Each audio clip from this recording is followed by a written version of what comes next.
bonjour à toutes et à tous. C'est vrai qu'on est heureux de se rassembler entre frères et sœurs pour louer le Seigneur, pour louer notre Créateur. Et je vous propose de se lever pour ce premier chant. On va chanter l'Éternel est notre berger ce matin, de rien on manquera. On est dans sa présence, on est sous son regard. Et on va se réjouir de qui il est, de ce qu'il a fait pour nous, qu'il est fidèle. Et j'aime bien ces chants qui prennent un couplet où il nous parle du retour de Jésus, parce que c'est vrai qu'on a trop tendance à oublier notre finalité, notre but sur terre, et qu'un jour il viendra nous chercher, amen. Un jour il viendra nous chercher pour qu'on soit avec lui dans les cieux pour l'éternité. Mais en attendant, aujourd'hui on veut chanter qui il est, on veut chanter son amour, on veut chanter ce qu'il a fait, et on veut chanter pour le dire qu'on l'aime, amen.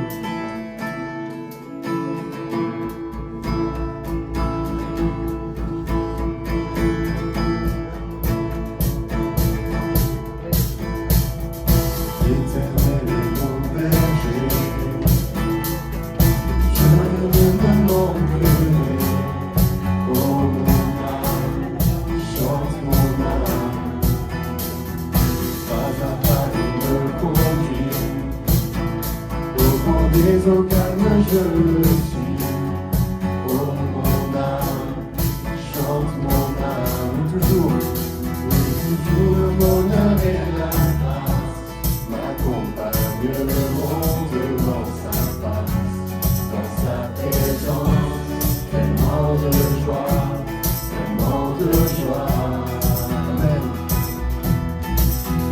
Et tant qu'il se trouve auprès de moi, aucun mal, mon âme qui me craindra, et dans son temps, je reviendrai.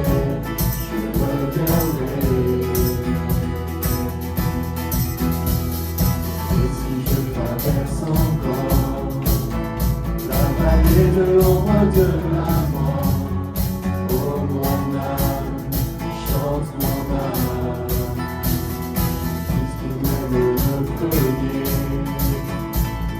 Ne pourra me séparer de son amour, de son amour. Et toujours le bonheur et la grâce m'accompagneront devant sa face, dans sa présence, tellement de joie, tellement de joie. Et quand il se trouve auprès de moi, aucun mal, mon âme, tu me craindras, et dans son temps, je reviendrai. On chante ensemble, Yahweh, Yahweh, tu fais briller sur moi ton soleil, Yahweh, Yahweh, ta lumière chasse au loin les ténèbres.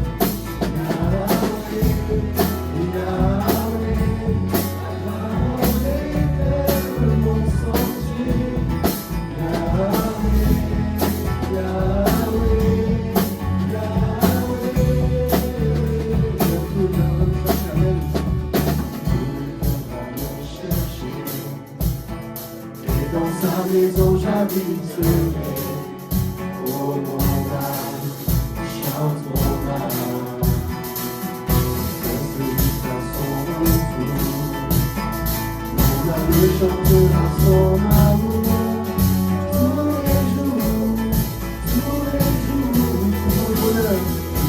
le bonheur et la grâce m'accompagneront devant sa face, dans sa présence, tellement de joie, tellement de joie. Et là ce matin, et quand tu se trouves auprès de moi, aucun mal, mon âme, tu me crains.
son alliance, au puits de sa présence, des sources inépuisables de sa amour.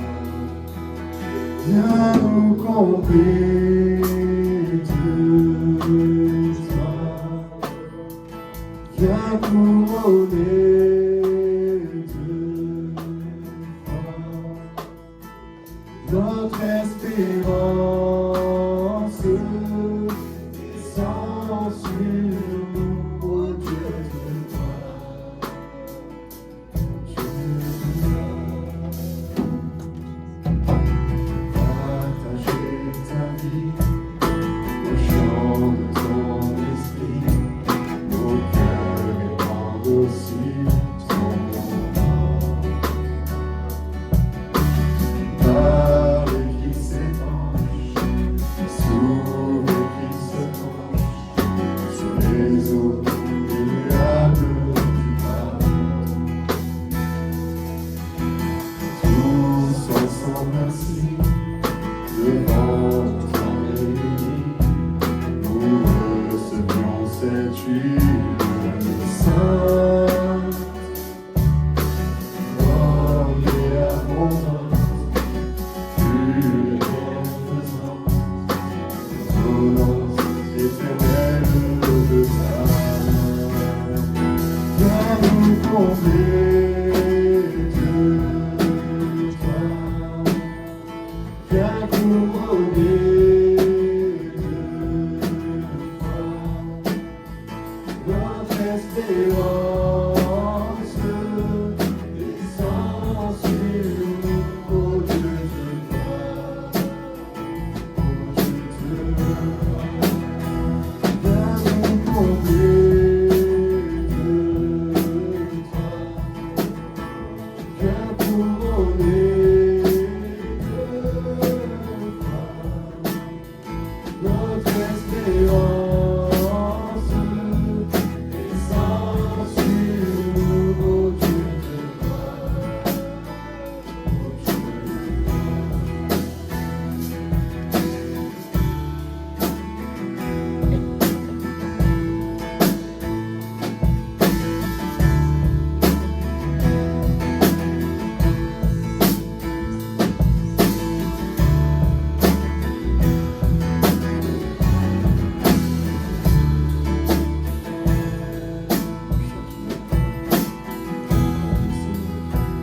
Viens nous combler de toi,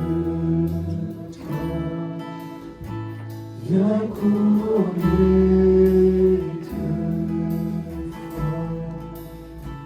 notre espérance. Descends sur nous, ô Dieu de gloire, ô Dieu de gloire. Viens nous combler de toi, viens couronner de toi notre espérance. Descends sur nous, ô Dieu de gloire,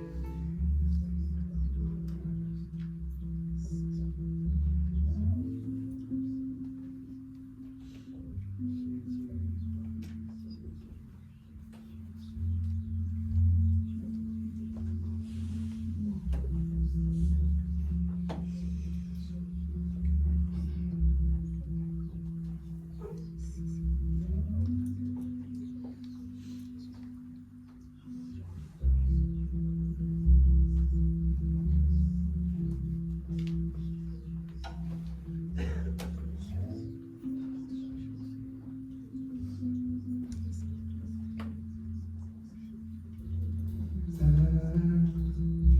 Je n'ai qu'un désir, être près de toi et sentir tes mains.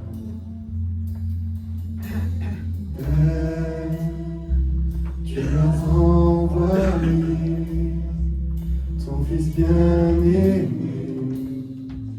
pour quiconque croit. Saint-Esprit, viens par ta vie, anime en moi ce feu pour toi. Saint-Esprit, viens par ta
Seigneur, envoie encore ton souffle, ton esprit sur ton Église, sur chacun d'entre nous. Il est celui qui sait si bien le faire. On va partager ensemble le pain et le vin. Je voudrais le faire avec, pour introduction, cet autre passage de Paul aux Corinthiens, un passage bien connu. Maintenant donc, ces trois choses demeurent: la foi, l'espérance et l'amour. Mais la plus grande de ces choses, c'est l'amour. Maintenant, trois choses demeurent: la foi, l'espérance et l'amour. Mais la plus grande de ces choses, c'est l'amour. On sait que ces paroles de Paul ont été prononcées vraiment dans un contexte de l'Esprit Saint, des dons spirituels. On sait que ce chapitre 13 des Corinthiens se situe entre le 12 et le 14. Là, je ne vous apprends rien, mais qui nous parle de ce Saint-Esprit qui est donné, qui est communiqué pour l'Église. Et au centre est l'amour. Et nous voulons nous placer, nous tenir. Nous voulons que le Saint-Esprit développe en nous ce qui a vraiment de la valeur, ce qui est vraiment au centre. Et concernant ces trois choses, je voudrais en quelques instants simplement les appliquer à la croix. La foi, quelle foi a été celle de Jésus, qui va jusqu'au bout de la croix. Il sait que son Père va le ressusciter le troisième jour et il se donne, il s'abandonne. Merci Seigneur pour cette foi, qu'elle soit notre encouragement, et alors que nous prenons le pain et le vin, alors que nous nous rappelons ta mort sur cette croix, qu'elle puisse développer en nous notre foi. Merci pour celle qui a été la tienne.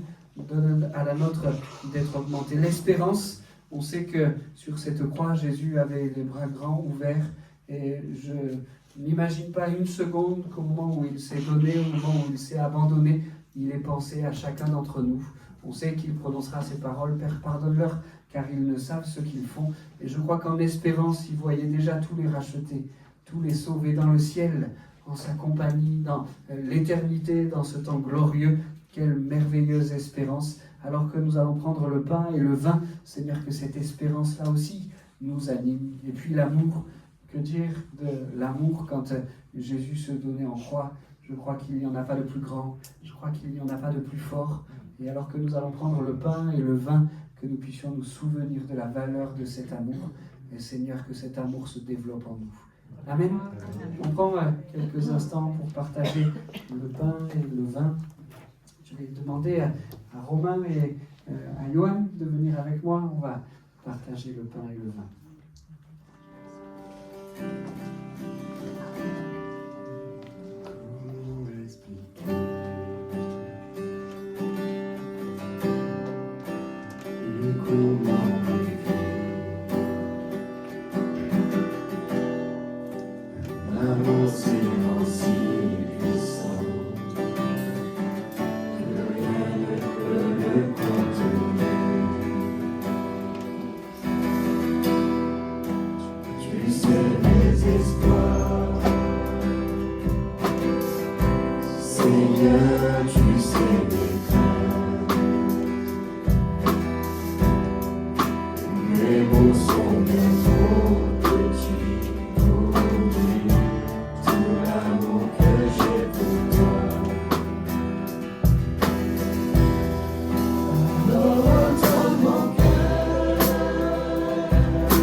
Amen. Un jour, le Seigneur nous a fait entendre son cœur. On a pris conscience qu'il nous aimait, qu'il était là, qu'il avait tout donné pour nous. Et depuis ce jour, nous désirons, comme ce chant l'a évoqué, qu'il entende les nôtres battre pour lui. Amen. Seigneur, entend nos cœurs. C'est vrai, nos mots sont limités, notre vocabulaire est petit devant un Dieu si grand, si immense, mais non seulement nos louanges, nos prières, même limitées, lui plaisent et l'honorent, mais aussi il sait lire dans le plus profond de nos cœurs. Et ça, c'est quelque chose de précieux. Amen. Je vous propose qu'on puisse ensemble ce matin tourner nos regards vers un passage qui nous pousse à regarder la Pentecôte. Nous sommes dans un week-end qui nous pousse à cela. Et je vous propose la lecture dans le livre des Actes au chapitre 2 et au verset 1er. On va parler du miracle merveilleux de la Pentecôte, le Saint-Esprit qui descend. le Saint-Esprit qui est donné. Cherchez donc avec moi, s'il vous plaît, Actes, chapitre 2, verset 1. Et pour commencer, on lira simplement jusqu'au verset 4. Actes, chapitre 2, versets 1 à 4. Le jour de la Pentecôte, ils étaient tous ensemble dans le même lieu. Tout à coup, il vient du ciel un bruit comme celui d'un vent impétueux, et il remplit toute la maison où ils étaient assis. Des langues semblables à des langues de feu leur apparurent séparées les unes des autres et se posèrent sur chacun d'eux. Et ils furent tous remplis du Saint-Esprit et se mirent à parler en d'autres langues selon ce que l'Esprit leur donnait de s'exprimer. Amen. Je vous propose qu'on puisse refaire cette lecture en essayant de réaliser et de comprendre l'immensité du miracle qui nous est révélé ici. Le jour de la Pentecôte, ils étaient tous ensemble dans le même lieu. Tout à coup, il vint du ciel un bruit comme celui d'un vent impétueux, et il remplit toute la maison où ils étaient assis. Des langues semblables à des langues de feu leur apparurent, séparées les unes des autres, et se posèrent sur chacun d'eux.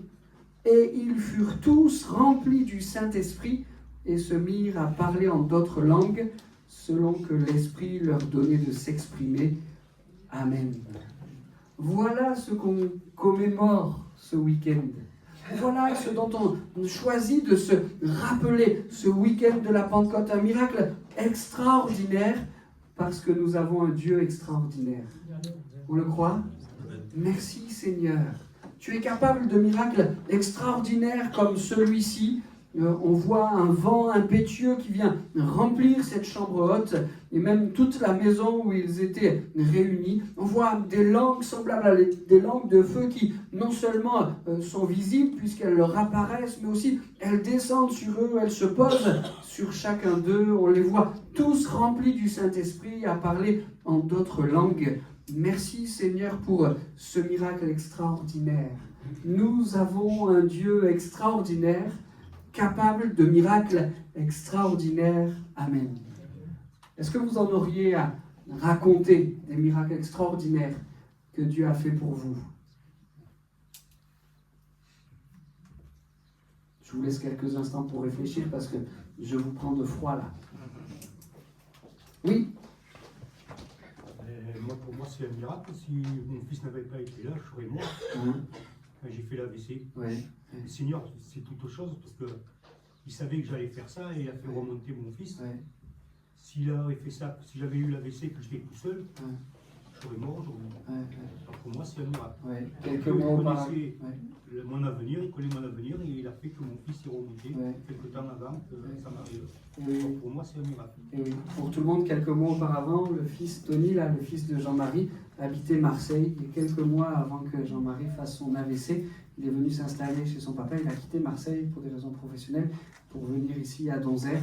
Et c'est lui qui a réagi effectivement quand les premiers signes de l'AVC étaient là. Et merci Seigneur parce que Tony était là. Quel miracle! D'autres miracles extraordinaires que Dieu a fait dans votre vie? Tout le monde, Oui. je crois qu'il a fait des miracles pour tout le monde, il s'est déjà révélé à nous, alors qu'on était C'est perdus. vrai, quel miracle merveilleux. Et puis moi aussi personnellement, quand j'ai eu mon embolie pulmonaire, j'étais perdu parce que j'étais pas sérieuse avec Dieu. Et si j'étais parti, je savais que je partais pas auprès de Dieu. Donc il m'a fait grâce de me laisser encore le temps de prolonger tes de jours revenir à lui. et pour mettre la vie en règle. Voilà. Super. Il prend soin de nous. Oui. Que Dieu me donne une épouse. Oui. Amen. Il prend soin de nous même dans ce domaine-là. C'est vrai. Notre Dieu fait des miracles, des grands miracles. Vous connaissez ce que j'ai vécu et que je raconte quelquefois lors des prédications. Peut-être vous en parlez d'un autre. Je l'ai appris la semaine dernière. Vous savez que la semaine dernière, j'étais à Gap pour un week-end missionnaire et il y a un jeune homme qui a reçu du Seigneur d'organiser des voyages missionnaires un peu partout dans le monde. Et il racontait ce moment où s'avance vers lui une personne qui est aveugle. Et donc, par la foi que Jésus-Christ attend de ses serviteurs, il prie pour que cet homme recouvre la vue. Et puis, lors de la prière, cet homme dit, mais je commence à voir quelque chose d'un œil. Et puis, il continue de prier, il continue d'intercéder. Seigneur, agis, interviens. On croit que tu es le Dieu de l'extraordinaire, on croit que tu es le Dieu des miracles. Seigneur, fais que cet homme retrouve la vue. Et puis, ce qui était encore flou dans son œil, une vision floue dans son œil, est devenu une vision claire. Et d'un œil, il a retrouvé la vue. Gloire à Dieu. Et de cet homme-là qui sert le Seigneur au travers de ses voyages missionnaires, il s'appelle Dylan, termine ce témoignage en disant « Maintenant je prie que Dieu lui envoie quelqu'un d'autre pour prier pour son deuxième œil. » Alléluia. Notre Dieu est un Dieu puissant, capable de grands miracles, de miracles extraordinaires, comme celui-ci le jour de la Pentecôte. La Bible regorge de miracles extraordinaires que Dieu a opérés, que Dieu a fait.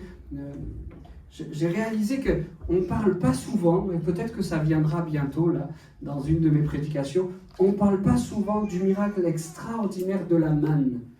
Est-ce que vous avez déjà réfléchi à la valeur de ce miracle? Le peuple est en train de dépérir dans le désert et la nourriture vient à manquer. Ils sont des centaines de milliers, peut-être davantage. Et ils sont en pérégrination dans le désert et Dieu pourvoit miraculeusement. Il envoie la manne à ce moment-là. La manne n'existait pas avant, la manne n'existe plus après. Mais Dieu l'a accordé, l'a donné d'une manière toute spéciale, toute particulière à son peuple, à ses enfants. Merci Seigneur de ce que tu es le Dieu de l'extraordinaire, le Dieu des miracles. Et en fixant nos regards sur le miracle de la Pentecôte, sur le miracle de la manne, sur les miracles que vous avez énoncés là, je voudrais qu'il y ait comme le Saint-Esprit qui nous pousse à dire, à attendre, à réclamer de grands miracles. Parce que nous avons un grand Dieu. Que notre foi soit encouragée, que notre foi soit exhortée à réclamer à Dieu de grandes choses parce que nous avons un grand Dieu. Seigneur, nous voulons de grands miracles. Seigneur, nous voulons penser grand. Seigneur, nous voulons prier grand. Seigneur, nous voulons vivre grand parce que oui, tu es le Dieu de l'extraordinaire. Amen. Seigneur, manifeste-toi, agis en grandeur auprès de nous pour que ta gloire soit manifestée. Amen. Mais merci Seigneur aussi de ce que le grand Dieu sait faire de petits clins d'œil. Vous avez fait cette expérience-là? Le Dieu qui est capable de miracles extraordinaires, et merci pour tout ce que tu nous accordes, et Seigneur, nous voulons aspirer à cela encore ce matin, mais le Dieu qui est capable de faire des miracles extraordinaires, c'est aussi faire de petits clins d'œil. Il y a quelque temps, mon fils, et je ne vous dirai pas lequel, comme ça le doute plane. Un de mes fils avait du mal à se faire quelques amitiés à l'école. C'était du temps de son école primaire. On venait une nouvelle fois de déménager et à chaque fois les amitiés sont arrêtées de manière un peu brutale là, et il faut en recommencer d'autres. Et cette fois-là, il avait du mal à créer de nouvelles amitiés. Et il nous expliquait à la maison, mais tous les gars de ma classe, ils ne font que du foot à la récré. Et moi, j'aime pas le foot. Et du coup, j'arrive pas à discuter avec eux, à parler avec eux, à échanger avec eux, et ça marche pas, et j'y arriverai pas, et je suis tout seul, et je suis abandonné, je suis le plus malheureux. Et allez, le disque était parti. Que faire? On lui donne quelques conseils, voilà comment tu peux faire pour essayer de créer des amitiés, mais on voyait que c'était pas suffisant. Et on lui dit, écoute, fais-en un sujet de prière. On croit que Jésus peut intervenir tout spécialement pour ça. Et on a vu dans son regard qu'il était sceptique. Alors on a un peu insisté. Vraiment, faisons un sujet de prière. Et puis il a accepté. Et on a prié aussi de notre côté, en disant, Seigneur, fais-lui un petit clin d'œil. Je ne sais pas si ce jour-là on a utilisé cette expression, mais montre-lui que tu es là. Et montre-lui que pour cette chose-là aussi tu veilles. Et que tu es puissant pour intervenir. Et donc, il va à l'école et nous, en parents, on l'attend tout tremblant. À la fin de la matinée, bon, qu'est-ce qui s'est passé? Comment est-ce que Dieu a pu se dépatouiller avec ça? Et quand on va récupérer notre enfant à la sortie de l'école, son visage est rayonnant, son sourire monte jusqu'aux oreilles, et il nous dit que Jésus a exaucé sa prière. On était curieux, mais Comment est-ce qu'il a fait Jésus pour que tu puisses avoir une récré à parler avec les gars de ta classe? Il a dit, ça a commencé comme toutes les autres récrés. Ballon de foot, partie de foot. Mais au tout début de la partie de foot, le ballon est arrivé sur le toit de l'école. Plus de partie de foot. Et alors il a pu discuter avec plusieurs et commencer à faire des amitiés. Notre Dieu est le Dieu de miracles immenses. Et celui qui les accorde, plusieurs témoignages ont été là. En Église, on en a vécu aussi tout récemment et cela nous encourage. Merci Seigneur pour les grands miracles. Mais notre Dieu est aussi le Dieu de ces tout petits clins d'œil qui nous montrent « je suis là et je veille ». Et vous savez, cette différence entre les petits clins d'œil du Seigneur et les grands miracles, moi ça me parle. Parce que quelquefois, on peut attendre le grand miracle et nous encourager à cela. Et Seigneur, on veut l'attendre de tout notre cœur, mais on l'attend et on l'envisage comme si on était en bas de la montagne et tout d'un coup, on se trouve au sommet. Et quand on est en bas de la montagne, on voit que c'est impossible d'arriver au sommet, d'atteindre le sommet. Et on peut quelquefois être découragé à attendre, à réclamer, à aspirer à des grands miracles parce que la montagne nous semble trop haute. Je crois que ceux qui font de l'escalade ont quelque chose à nous apprendre. Ils veulent le grand miracle, arriver au sommet de la montagne. Mais ils savent que pour arriver au sommet de la montagne, il faut s'attraper quelquefois des toutes petites prises, quelquefois qui ne font que quelques millimètres, mais qui est suffisante pour accrocher leurs doigts. Moi, j'en suis incapable, hein. Mais eux, parce qu'ils se sont entraînés à ça, parce que c'est leur truc, parce qu'ils aiment ça, ils ne voient pas le sommet de la montagne comme quelque chose d'inatteignable, mais ils voient la multitude de toutes petites prises sur lesquelles ils vont pouvoir mettre main et pied pour gravir, pour monter, pour arriver au sommet de la montagne. Et si notre Dieu est un Dieu de grands miracles, il est aussi un Dieu de ces petits clins d'œil qu'il nous fait et qui servent à accrocher notre foi.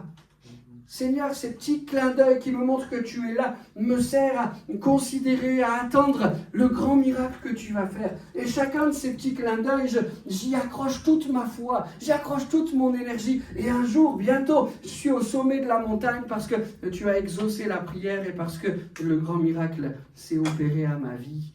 Amen. Merci Seigneur pour le grand miracle de la Pentecôte. Merci pour chacun de tes petits clins d'œil qui me poussent à voir grand, à attendre grand, à prier grand, à vivre grand. Merci pour les grands miracles et pour les petits clins d'œil. Je crois que concernant le baptême dans le Saint-Esprit dont on parle ce matin, ce jour de la Pentecôte où le Saint-Esprit est descendu sur les disciples réunis dans la chambre haute, je crois que pour ce baptême dans le Saint-Esprit, il en est exactement pareil. On le lit et on le voit grand miracle.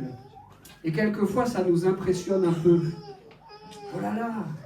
Toute la maison remplie d'un vent impétueux. Oh là là, des langues de feu qui descendent du ciel pour se poser sur moi. Oh là là, le Saint-Esprit qui envahit mon cœur et qui me remplit. Quelquefois, ce grand miracle peut un peu impressionner. Mais notre Dieu, s'il est le Dieu du grand miracle, il sait aussi être le Dieu du petit détail. Et il faut qu'on lui fasse confiance. Que ce grand miracle de la Pentecôte ne nous impressionne pas. Ce Dieu qui sait faire les choses grandes, sait aussi nous accompagner dans les choses petites. Et le miracle du Saint-Esprit qui descend sur nous, c'est quelque chose de précieux. Quelque chose de à la fois miraculeux et tellement simple. Il vient nous remplir.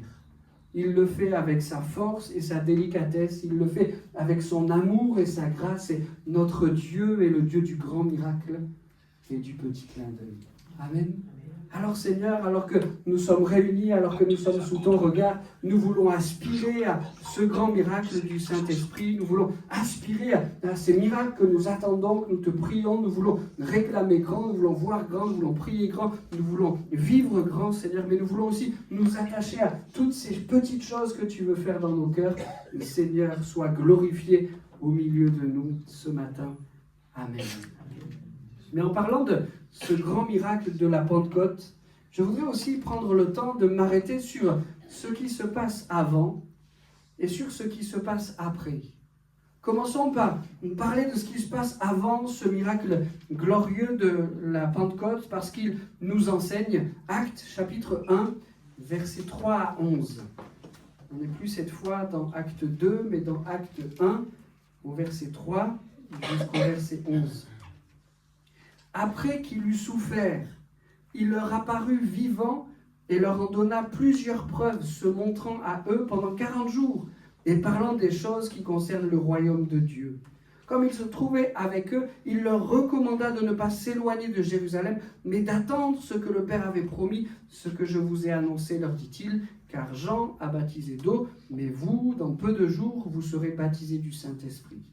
Et un peu plus loin, au verset 9, après avoir dit cela, il fut élevé pendant qu'ils le regardaient, et une nuée le déroba à leurs yeux. Et comme ils avaient les regards fixés vers le ciel pendant qu'ils s'en allaient, voici 2 hommes vêtus de blanc leur apparurent et dirent « Hommes galiléens, pourquoi vous arrêtez-vous à regarder au ciel? Ce Jésus qui a été enlevé au ciel du milieu de vous viendra de la même manière que vous l'avez vu avant au ciel. Amen. » Avant le miracle de la Pentecôte, il y a la croix, il y a la résurrection, il y a l'ascension, et ces choses-là font partie comme d'un tout sur lequel je voudrais qu'on s'arrête quelques instants. On a lu le début du premier verset que nous avons lu, là, verset 3, « Après qu'il eut souffert ». Avant le miracle de la Pentecôte, il y a les souffrances de Jésus.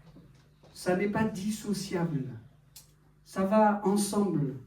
Quelquefois, on pourrait considérer, ou des personnes qui ne partagent pas notre foi pourraient considérer que ça pourrait même être contradictoire. On croit en un Dieu qui fait des choses extraordinaires le jour de la Pentecôte, le Saint-Esprit qui descend sur les disciples, et on croit en un même Dieu qui, alors que son Fils Jésus est sur la croix, ne bouge pas pour le sortir de cette situation difficile. Certains pourraient considérer qu'il y a là une contradiction. Nous n'en voyons pas. Bien sûr, Dieu, le Dieu Tout-Puissant, aurait pu faire le miracle de libérer Jésus de la croix. D'ailleurs, les hommes réclamaient cela et Jésus leur a expliqué pourquoi il fallait qu'il reste là. Dieu pourrait envoyer les anges, mais je reste sur la croix. Il veut aller jusqu'au bout du tout accompli. Et avant le miracle merveilleux et glorieux de la Pentecôte, il y a cette souffrance que Jésus accepte, cette souffrance qu'il accepte par amour pour nous. Jésus est allé jusqu'au bout de cela pour nous sauver, parce qu'il nous aime. Sur cette croix, il fallait qu'il porte le poids de nos péchés, le poids de notre condamnation, parce qu'il nous aime. Jésus-Christ a accepté d'aller jusqu'au bout de cela.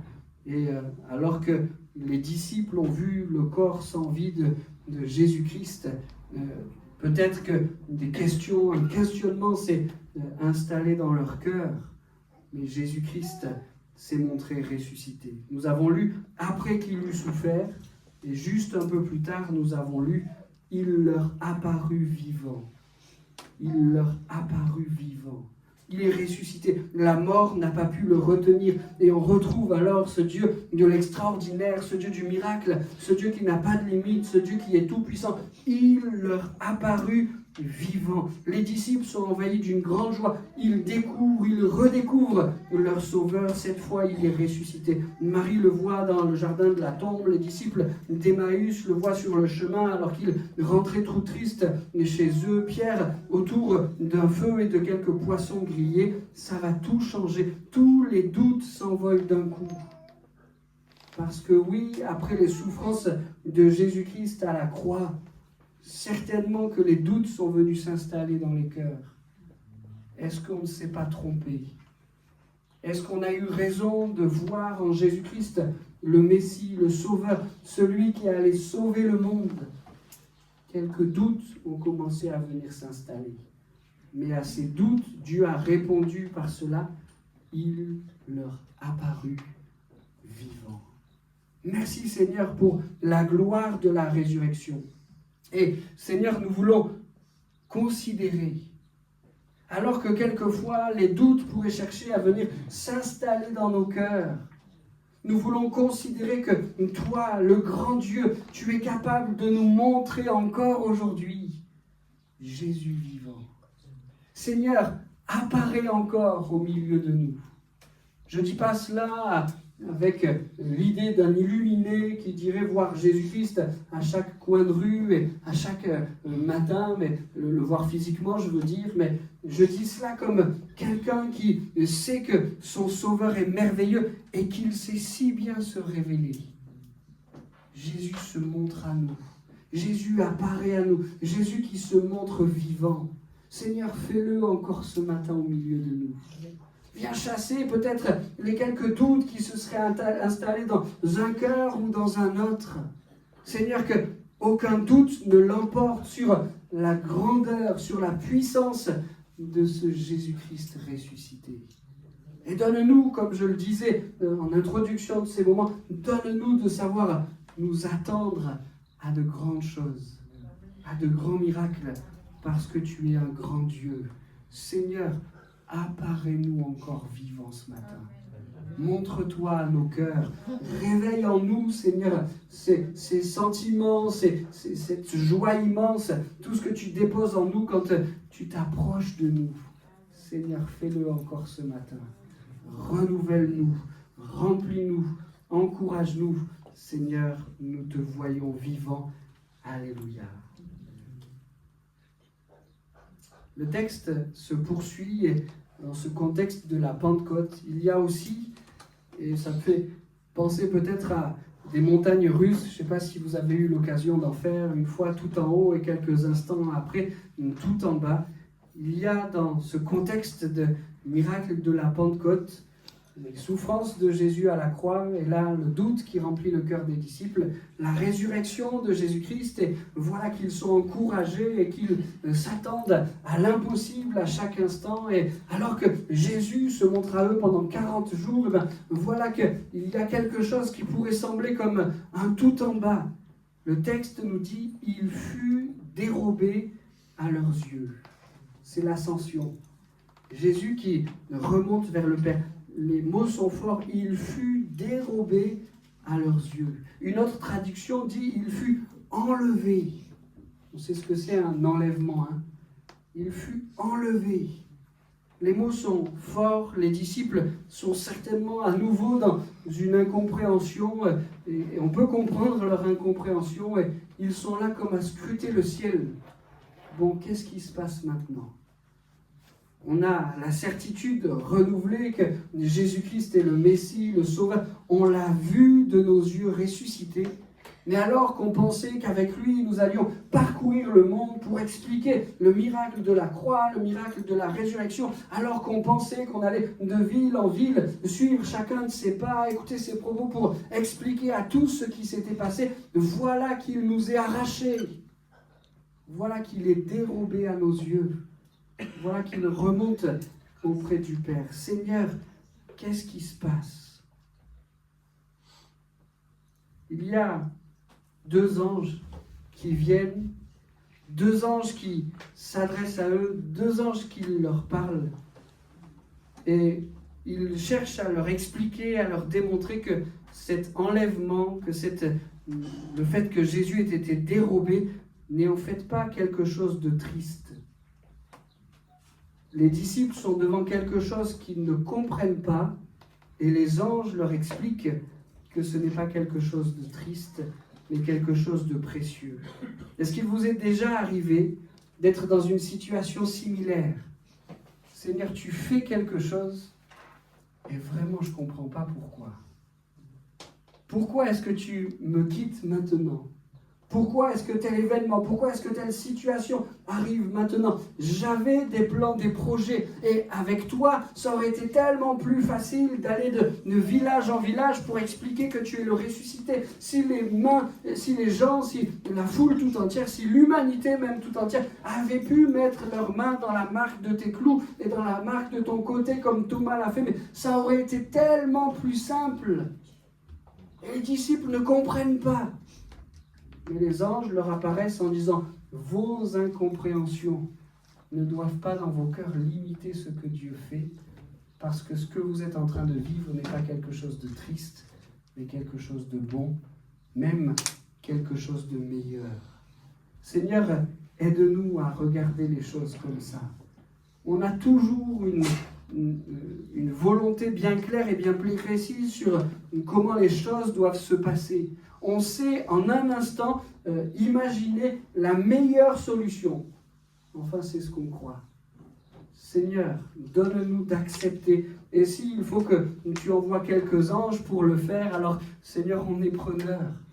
Mais qu'alors que dans nos moments, on est comme ces disciples à scruter le ciel en disant « Mais qu'est-ce qui se passe à nouveau? Jésus n'est plus là. » Viens nous rassurer. Viens parler à nos cœurs.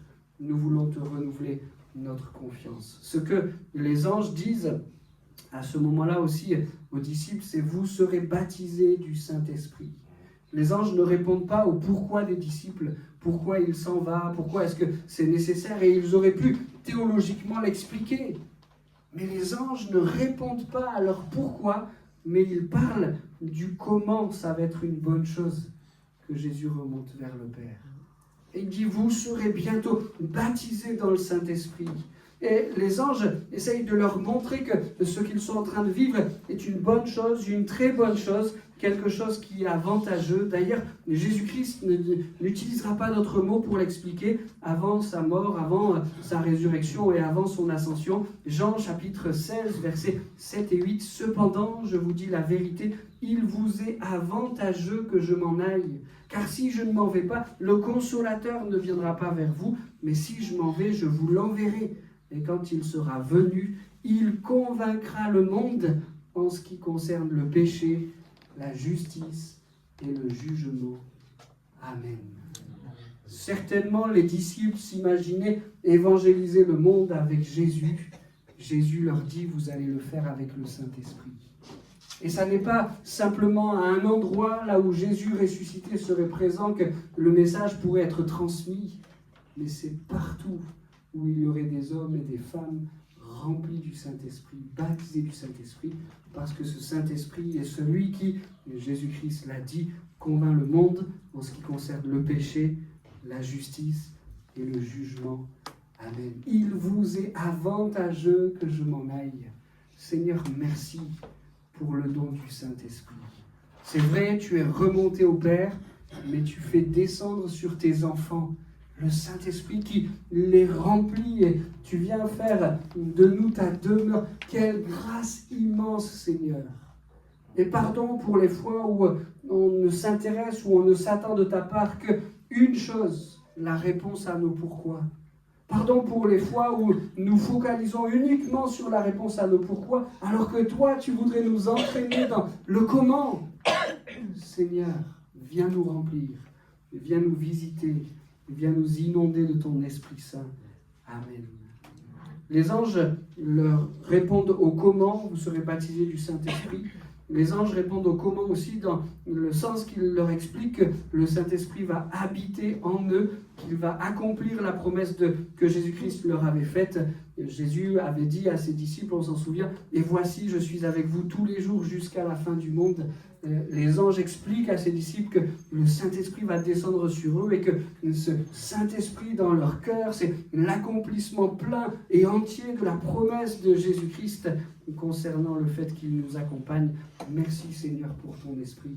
Tu es avec nous tous les jours jusqu'à la fin du monde. Amen. Aussi, les anges expliquent aux disciples le comment. Vous allez être remplis du Saint-Esprit, c'est la réponse à la promesse de Jésus. Il est avec vous, il est en vous. Et les anges expliquent le comment. Il va nous préparer une place. Jésus-Christ l'avait dit avant eux, Jean 14, 2, « Je vais vous préparer une place. » Et les anges, là, le jour de l'ascension de Jésus, viennent montrer aux disciples le comment, et ça va transformer leur état d'esprit.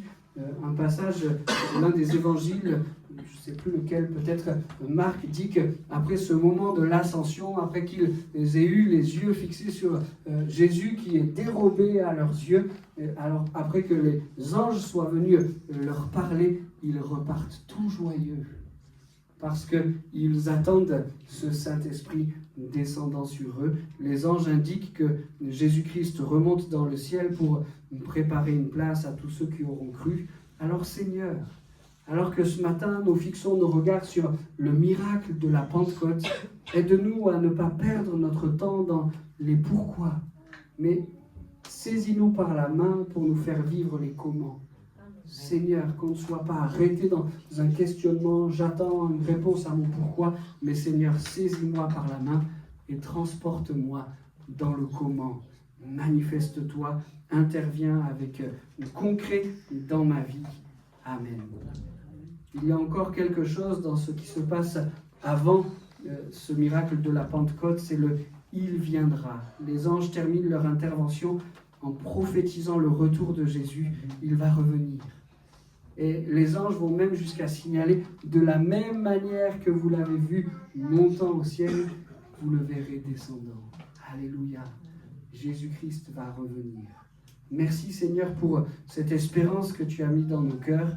Les anges et la Bible tout entière ne dit pas qu'il va venir rechercher des parfaits ou des sans péché, mais ils disent, les anges et la Bible tout entière, qu'il viendra chercher ceux qui auront cru, ceux qui auront accepté le salut, le pardon offert à Jésus, ceux qui se seront laissés purifier par lui. Merci Seigneur. Pour t'ouvrir les portes du ciel, Jésus-Christ est allé jusqu'au bout de la croix. Pour t'ouvrir les portes du ciel, Jésus-Christ est ressuscité. Pour t'ouvrir les portes du ciel, Jésus-Christ est remonté auprès du Père pour te préparer une place. Et il a désiré t'envoyer le Saint-Esprit pour que tu sois habitation du Saint-Esprit. Amen. Amen. Pour terminer cette méditation, je voudrais courtement m'arrêter sur ce qu'il y a juste après ce miracle extraordinaire de la Pentecôte. On revient dans Acte 2, cette fois au verset 12 et 13. Ils étaient tous dans l'étonnement et ne sachant que penser, ils se disaient les uns aux autres, « Que veut dire ceci ?» Mais d'autres se moquaient et disaient, « Ils sont pleins de vin doux. » Et puis un peu plus loin, au verset 37, « Après avoir entendu ce discours, ils eurent le cœur vivement touché et ils dirent à Pierre et aux autres apôtres, « Hommes, frères, que ferons-nous » Pierre leur dit, « Repentez-vous et que chacun de vous soit baptisé au nom de Jésus-Christ pour le pardon de vos péchés, et vous recevrez le don du Saint-Esprit, car la promesse est pour vous, pour vos enfants et pour tous ceux qui sont au loin, en aussi grand nombre que le Seigneur notre Dieu les appellera. » Et par plusieurs autres paroles, il les conjurait et les exhortait, disant, « Sauvez-vous de cette génération perverse. » Ceux qui acceptèrent sa parole furent baptisés, et en ce jour-là, le nombre des disciples s'augmenta d'environ 3000 âmes. Gloire à Dieu. Ce qu'il y a après la Pentecôte, c'est un positionnement de cœur. Plusieurs qui avaient été témoins de ce miracle extraordinaire de la Pentecôte, de ces disciples qui se mettent à parler dans des langues nouvelles, plusieurs ont fait le choix de la moquerie. Ils sont pleins de vin doux, ils sont ivres. Voilà la seule explication rationnelle à leur comportement. Ou bien d'autres qui ont dit, mais à la suite de la prédication de Pierre, mais qu'est-ce que je dois faire pour être rempli par ce sauveur-là comme vous, pour connaître, pour goûter à ce pardon plein et entier, à cette liberté que le seul Jésus-Christ s'est donné. Qu'est-ce qu'il faut faire?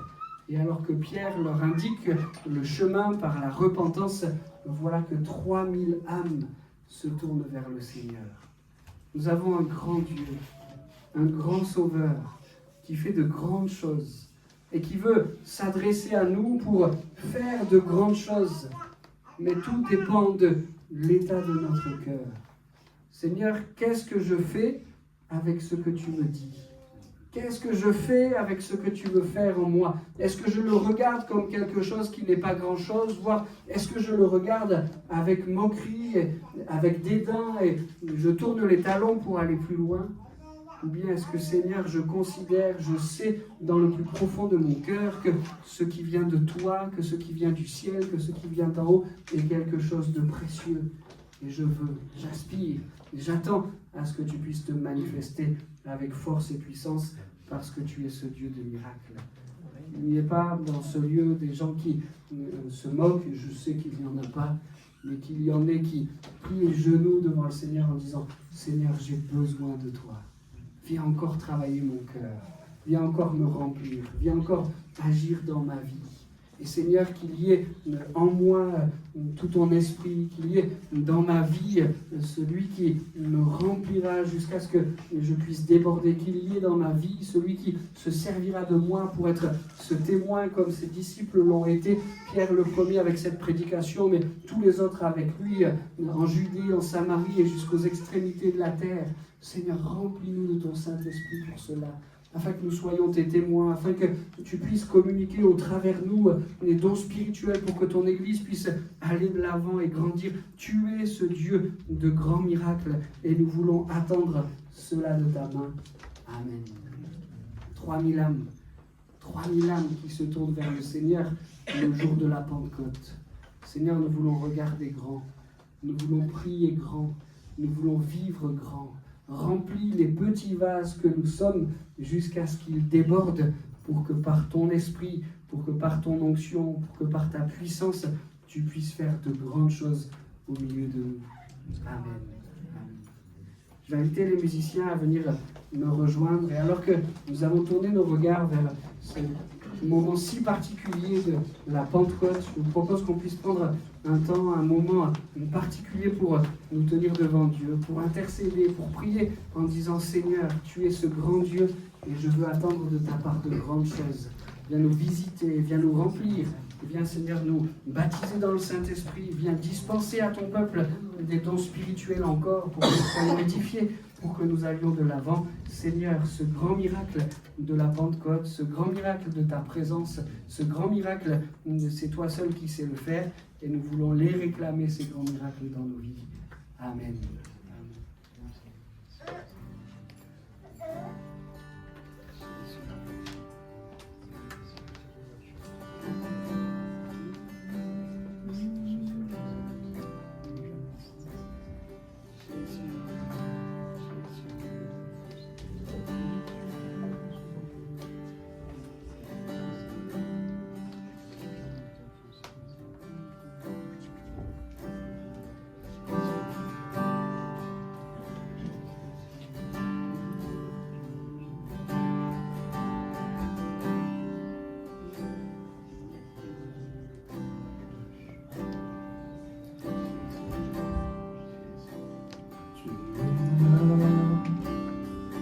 Présent parmi nous, je t'aime,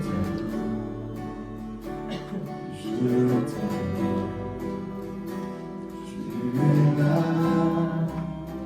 gisant parmi nous, je t'aime, tu es là,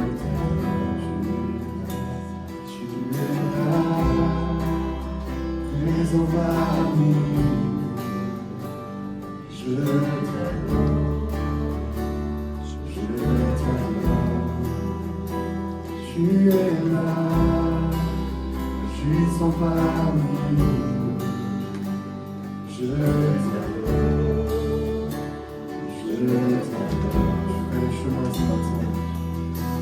Fais le chemin au Père des miracles, tu tiens tes promesses, fidèle dans les ténèbres, mon Dieu. C'est ce que tu es.